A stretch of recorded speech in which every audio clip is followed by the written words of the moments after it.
I want to share with y'all something. It's a fragment from the days of old. And whenever you're walking through the woods and you see some barbed wire between the trees, and the trees are overgrown across the barbed wire like it's been there for a really long time, like this.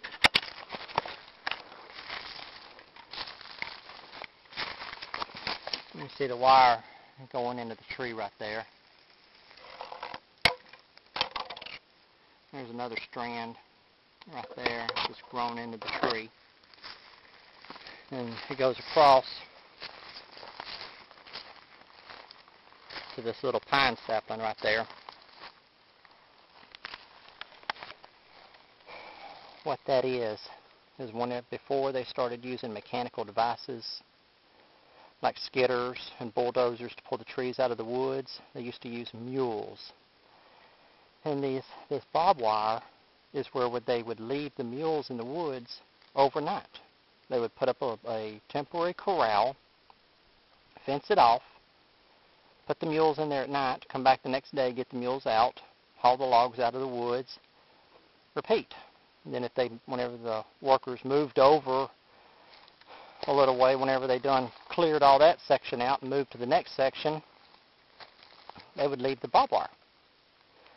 And that's what that is. And up until about 20 years ago or so, I don't know why that tree hasn't grown as much as it has, but that's one of the reasons why you see barbed wire out in the middle of the woods.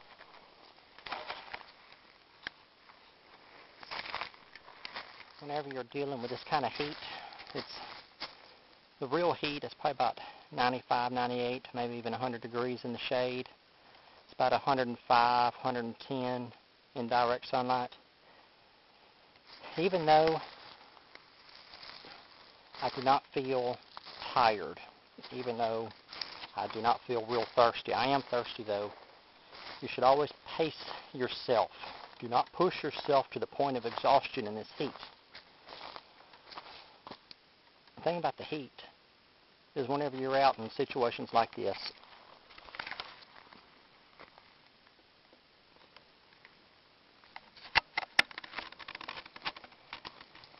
there's no way to cool off unless you have water. If you're close to a stream, that's one thing, but the heat is unrelenting.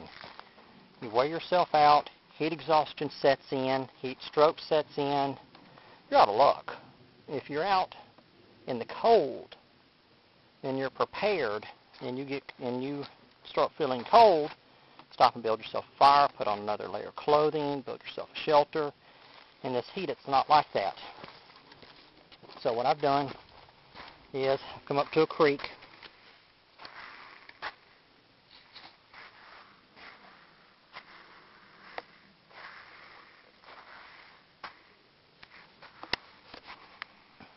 and it's time to spider webs. It's time to stop.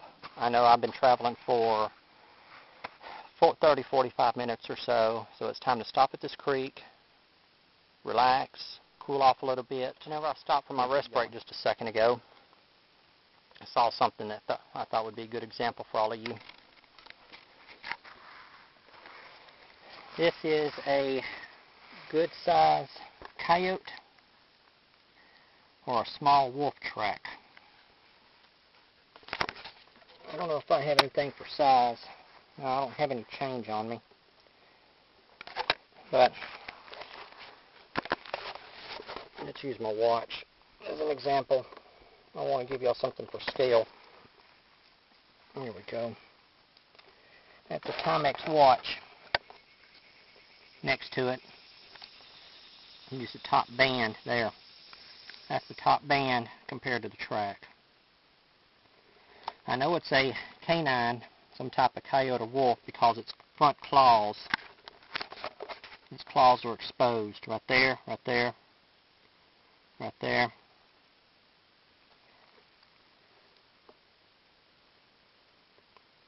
A canine will always have its claws exposed. A feline, some type of cat, will not.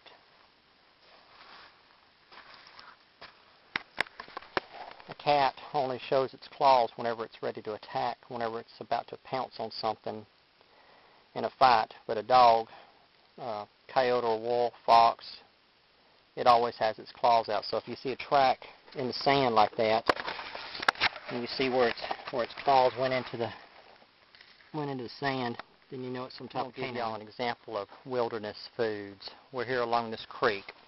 I'll show it to you.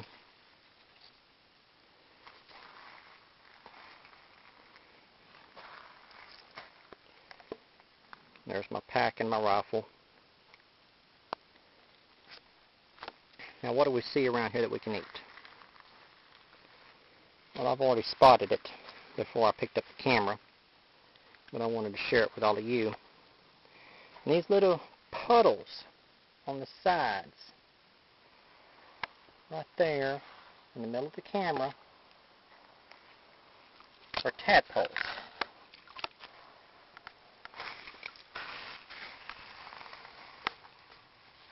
I don't know if y'all can see them or not because of the glare of the water.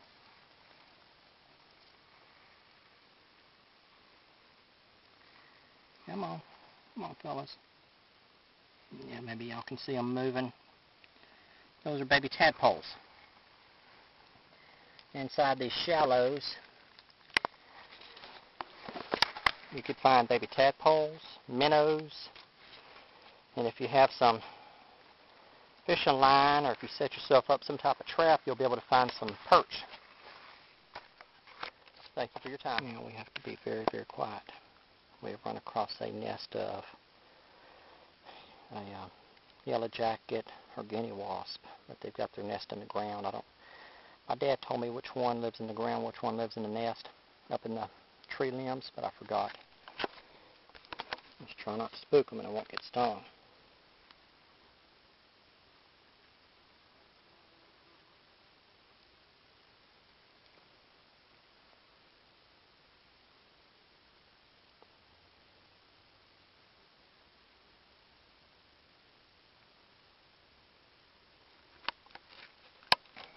Alright, now let's ease out of here so that I don't spook them. There. I let them be, they let me be. Now, let's see if we can find some hog tracks.